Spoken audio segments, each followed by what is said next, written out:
একটি বৈধ দলিলের অনেকগুলো বিষয় থাকে।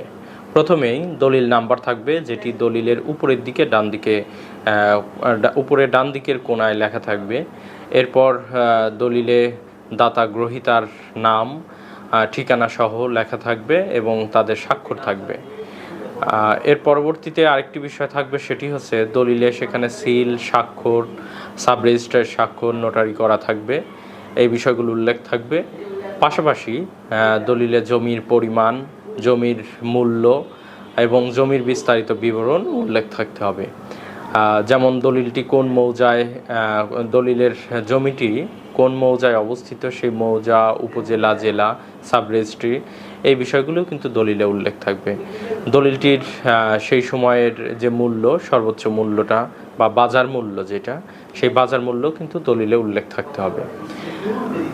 এই বিষয়গুলো আমাদেরকে খুব সতর্কতার সাথে লক্ষ্য রাখতে হবে। এগুলোর ক্ষেত্রে যদি কখনো ত্রুটি পরিলক্ষিত হয়, সেক্ষেত্রে কিন্তু আপনার দলিলটি ভুল দলিল বা জাল দলিল হিসেবে প্রমাণিত হতে পারে।